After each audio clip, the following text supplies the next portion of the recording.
The Shepnaz Podcast begins now. Welcome to the Shepnaz Podcast. I'm Joe, and I'm your host today for Worship Wednesday. Yes. Come on. And I know it's been a whole week, but it seems like it was just yesterday. I know. It's weird how that feels that way. We were in here talking about things, and literally feels like hours ago almost. yeah, like not even 24. Crazy. Yeah. So last week we talked about our dream worship team made of Bible characters. Got a little bit of feedback. Karen brought to my attention an oversight. But actually it was a really good point that she brought up. First of all, we're all very sexist because we picked all guys. Oh no! Sorry. She didn't say that, but I'm confessing that. Yeah, sorry. Not intentional. She said the girls on our team would not like that you all forgot Miriam because she played percussion. In fact, This is true. Tambourine. yeah. So maybe put Miriam on drums. There you go. There you go. Well, if we add an aux percussion player, Miriam's the one for all And- three teams. One more. Oh, another. Excuse me. She had a really good insight here. When Mary found out she was going to be carrying the baby Jesus, she sang a song Oh, that's right. in response. So she could be your front worship singer. There you go. Touche. Touche, Karen. Very well done. You're on it, girl. You can still give some more comments to that if you would like and add in your insights for it. We are going to open today, before we get into the topic of today, we're going to have a icebreaker question. Okay. Break that ice. All right. So the icebreaker question for today is, what was your favorite toy as a child? I can instantly think of two. Can I give two? Sure. Couldn't tell you what birthday it was, but there was a birthday. I have a very vivid memory living on Rugg Avenue in Newark, Ohio. Outside party. My birthday's in July. Had a little cookout. My mom made a dirt and worm cake, if you're familiar with that. It's like Oreo, and then to put like the gummy worms in it. Yeah. So I have that very vivid memory. And I received a Power Rangers dagger, a green dagger from the Green Power Ranger. And that toy got a lot of use. It was the coolest toy ever.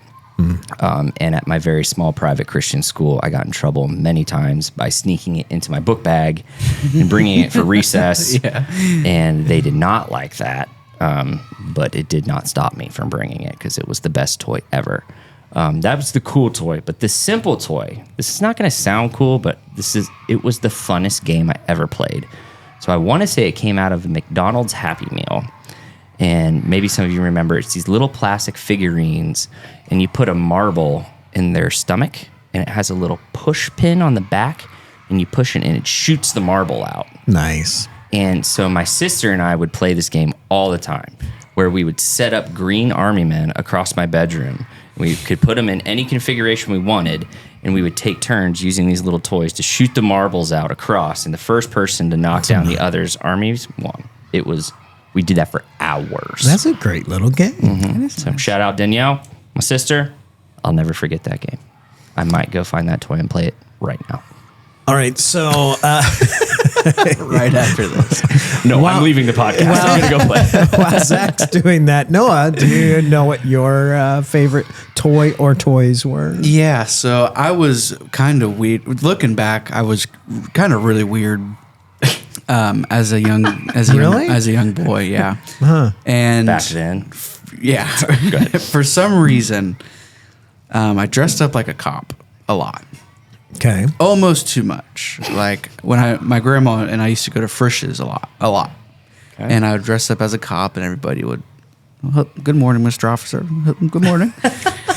But He'd go outside and start pulling over the other kids. Right. so when I would sneak out of my house, I would go to the intersection at my road, and I would stand in the middle of the street and tell people to keep coming and going. Nicely done. And my neighbor had to call my mom and be like, "Hey, Noah's out in the street directing traffic." Yeah. So I had this little plastic gun. I had a full get up hat, everything, and I would write tickets too. I'd tell people to stop, and I'd get a paper and tell them they were. Did they stop? Oh yeah. I had my street clean. No tomfoolery on my street. Zero crime on the Burris Road. Yeah. Wow. So yeah, I got in trouble for that actually because I was like, in the middle. As you should. I was probably like 5 or 6, and I was like, Stopping cars in the night. yeah, it was awesome. That's great. Yeah, it was Proud of fun. you for that. Thank you. All right. Well, I think I'll try to go 2 also because I did have 2 that immediately popped to mind. And one, I think people would, like understand why I thought that was cool. The other one is probably really strange. But the first one, I have to preface this by saying I was a big fan of the old reruns of the Wild Wild West, Jim West. Nice. I think I was like first compelled by his clothes. He just looked so cool. Yeah. And just his toughness, and he was part of the Secret Service, and he had his own train. So I mean, like there was a lot of cool As you things do. about Jim. I mean, that's appealing to like a 5-year-old. Yeah. Like I have my own train, I have cool clothes, I'm in the Secret Service. Yeah. You're the coolest dude on earth. Right. And he had this thing where like he could kick his boot in just a way and a knife would shoot out the toe. That was really cool. Yeah. And he had this little derringer that was on his forearm, and he would flick it just right, and it would come out into his hand. That's sick. So I definitely wanted to be that guy. Kind of still do. But I had one of those little fake derringers, and it had like a back belt thing where you could just store it back there in the small of your back, and at any time I could whip that out. Someone comes for my lunch money, you gonna regret Yes, it. take control of that situation immediately. That's awesome. I only probably had 2 shots, but I only needed Jim West. I only needed one. Exactly. So that was definitely one of my favorites. Nice. And that was one where like I stopped using it maybe by the time I was 7 or 8, but I could, there was no way I could get rid of it. No. That just kind of hung around in the back of my closet through high school. Oh yeah, absolutely. Absolutely. But then, okay, so here's the weird toy. Okay. So I, very young, I spent a lot of time with my grandfather on my mom's side, and he had like a workshop out back in a detached garage. Then he had a workshop, and like he was always working on something, making something, and so like he would just give me spare parts, and so I made my own toy. Nice. And in my mind, it was like the console of a rocket ship. But what it was really was like a 2x6 that had a bunch of buttons attached to it. And when I'm saying buttons, I'm kind of being generous because they weren't real buttons.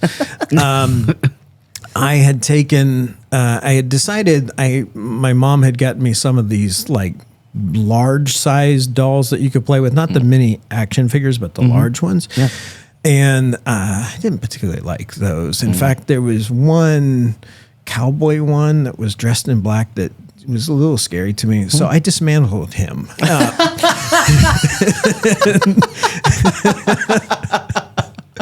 But I found, and I mean, down to like the structure level. I mean, I found that like his ankle made like a lever, and his knee was. This is making me sound really sadistic. It does. We're just gonna lean into your youthful innocence here. But I had all these like little levers that I could make body parts. out of his body parts. And then, Wow. okay, so here's the icing on the top is that my grandfather used to save all these.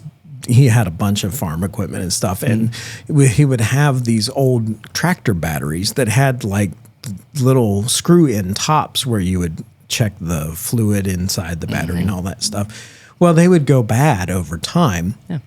And he, I guess, thought it was okay, and I didn't know any better. So he took off all the caps, washed them, and gave them to me. And those became dials. So I had little dials and levers on my very sadistic-looking rocket ship control panel. Just covered in battery acid and body parts. But you was going to the moon. Oh, yeah. Either way. Yeah. So to this day now, I go in the control room and run the switcher, and it's very Brings you back. reminiscent of the same toy I played with when I was like 5 or 6 years old. But it's amazing how that toy from back then influenced what you do now. Right. Right? The things make us who we are. It's a good Right. thing you turned that into tech and not. Yeah, thankfully the technology kind of differed a little bit. Yeah, maybe went a to, little like, bit. All right. the rocket way. So, that's Zachary, what Yes, sir. else are we getting into today? Well, if you know what we've been doing recently here at the church, last week we had revival.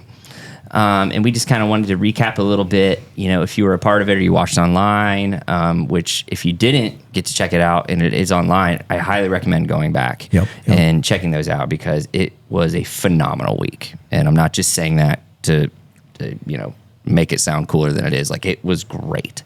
And I kind of wanted to talk about some of the differences of when you are a worship leader, planning special events like a revival. It's even different than planning a worship night. There's some differences there, right?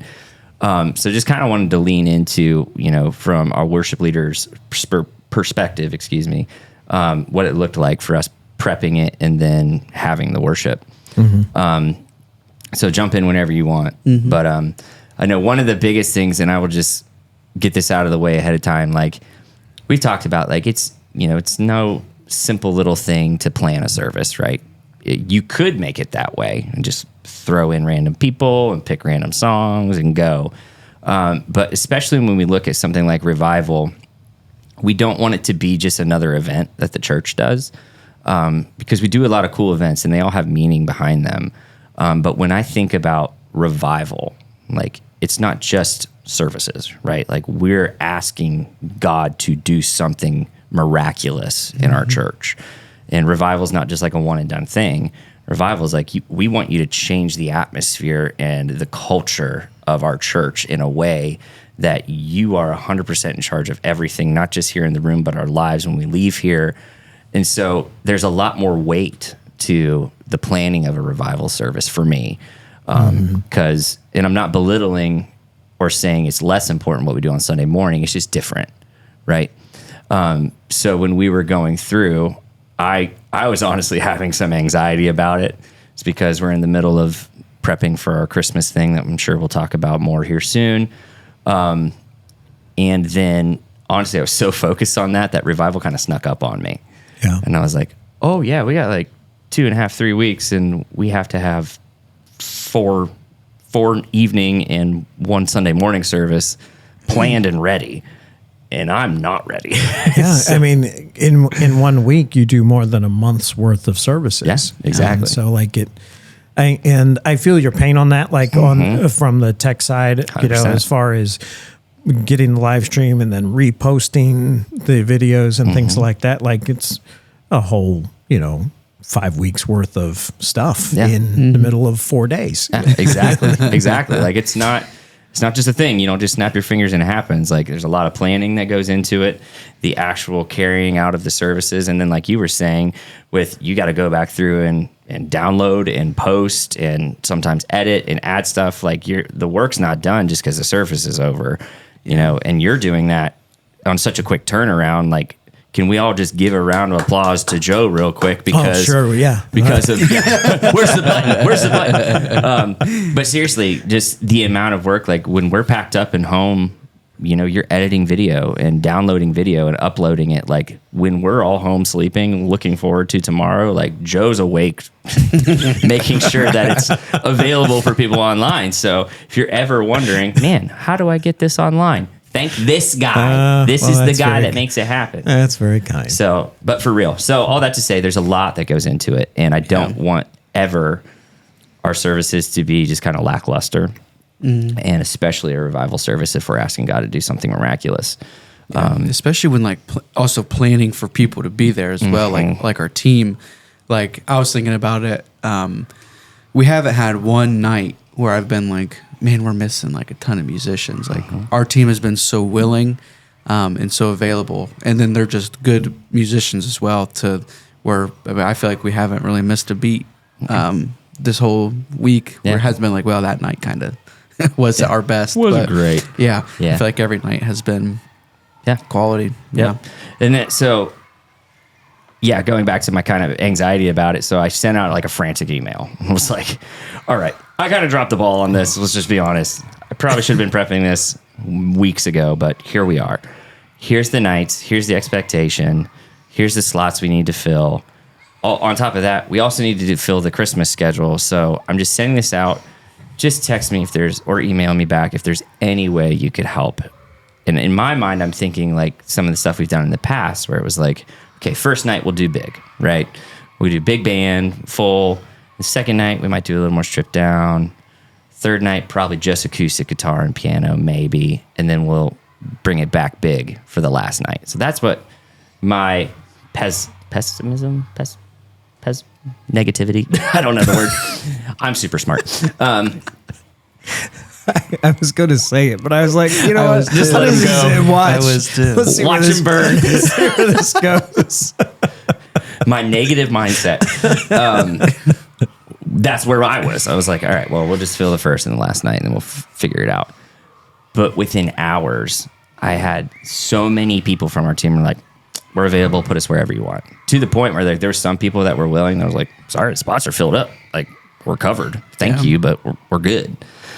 Which was huge. I mean, that's a big deal. Yeah. So that just goes to show how awesome of a team we have. And then looking at the actual nights. So the biggest difference for me, if you're talking like logistically, right? And I know logistics are probably the least important thing when it comes to a worship service because we just want God to do what God wants to do. But when you're talking Sunday morning, we have 2 services. And so there is a bit of a time constraint. And we're talking about volunteers for 2 services. We're talking about streaming, where there's a lot of wheels spinning to make that happen. And so when we're planning a Sunday morning, obviously, if God wants to go off the rails, we're going to go off the rails. And there's been plenty of times that we have. Sure. But we have to kind of plan it to where, okay, I know I have to be done around this time so that we have time for pastor to come up and preach. And we can get done in enough time for our live stream stuff to get figured out and our second service crew to come in. But when it comes to revival services, we know we have a little bit more freedom. It's like, yes, we don't want to keep people here till 1 o'clock in the morning necessarily, but it's revival. And so if God wants to go off the rails, we're not constrained to anything at that point. Well, plus on a Sunday morning, we kind of break up the service into what we call service elements. Yes. And so on a Sunday morning, you know, you have announcements that you need to make because this is the only time you get everybody together to tell them the stuff that's coming up and what the needs are and things like that. And we do a focus on our missionaries around the world. We spend time talking about the offering. There's a whole host of things that comprise of a normal Sunday morning service. Yeah. And one of the things that's kind of nice about the revival services is that we didn't have to make sure we worked all that stuff in. And so we really could just focus on, let's do half of it as worship and half of it as teaching. And those are really just the meat and potatoes of the whole service. So that also helps a little bit. Absolutely. Yeah. Yep. And there's plenty of times over revival, like I specifically think of Tuesday night, something else I'll talk about here in a minute. Don't let me forget to say it. But Joshua Nadiope led on Tuesday night, and he started out the service. He just was really feeling God was pressing in on his heart to just have a moment to be still, because so often we're just, okay, let's get going, let's get get to the next song, let's get to the let's make it happen. And he just felt God pressing on his heart spontaneously in that moment, because we had no clue it was happening. And he's just like, actually, it was during the opening prayer, because I was playing bass and I'm running tracks and kind of being the music director for the night, using the talk back. And I'm glad I looked up during prayer, because he was looking back. No, you got my attention. That's what it was. He was like tapping me and saying, Joshua wants to see, like, needs your attention. And he looks up and he goes, wait, don't start the track yet. Like, don't start the song yet. I'm like, okay. And he just went into this moment of, we're just going to take, and it was a good amount of time, 5-6 minutes. I don't know how long it was, but of just taking time to be still and inviting the Holy Spirit in. And it was a beautiful moment that normally on a Sunday morning, like, we don't always have that freedom. And then even in the service, multiple times throughout the week, I was like, all right, we feel like God's telling us we got to go back to that bridge, or we got to go back to that chorus, or we need to pray here, or whatever. And we just had the freedom to do that. And that's why I love doing stuff like that. Absolutely. So, and I got to lead the first night. Yeah, that was a different experience just for me, because never having led here before. So kind of this whole week has been different, just because the way we do stuff in Johnstown is never really a full band much. So it's just been cool to play with our band, play with people on our team that I haven't got to play with. And just a chance to lead was a lot of fun. Yep. Yeah. And he knocked it out of the park. He did a really good job. And I will say the one thing that I love about our team, and especially working with Noah, is so technically I was scheduled to lead on Sunday and he was going to lead Monday. But I had some family stuff that I had to take care of. We were getting family pictures done. My mom's been trying to schedule it for months. It was like the only day that everybody can make it happen. I'm like, well, that's a problem, because I got to be at the church by 5:30. So I just reached out to Noah, like, dude, is there any way we can switch and you lead and I'll jump in when I get there? And he was just like, yeah, we'll make it happen. Not a big deal. And thankfully it worked out. I was able to get there on time, but everything just went off without a hitch. And that's just That's what's been crazy too, is, that whole time was smooth. Yeah. Really nothing's really been crazy. No. Normally when you have stuff like this, 4 Right. 4 or 5 services, that's something's bound to go wrong. right. So, But no, it didn't. God's been taking care of it like crazy. So yeah, highly recommend, if you have not checked out the revival stuff, go back and watch it online, because it was impactful. It was life-changing. And I think it's really going to be a pivot point for our church. And so go watch it, be a part of it. All right. Well, anything else, or you want to leave it there? Let's leave it there, baby. All right. Sounds good. Well, I hope that this has been enjoyable for you, and maybe a challenge for you, as we were talking about the Tuesday night revival service, which you can go to shepnaz.org and take a look at our message archive and see the services from then. And also check out, if you're already on YouTube, you can look at the services there on YouTube. You can watch the full worship services, but allow God to interrupt your schedule today and take some time to worship, even if you weren't planning on it. For Pastors Zack and Noah, I'm Joe. Have a great day. This podcast is a production of the Shepherd Church of the Nazarene, Gahanna, Ohio. Email to podcast@shepnaz.org and let us know what you think.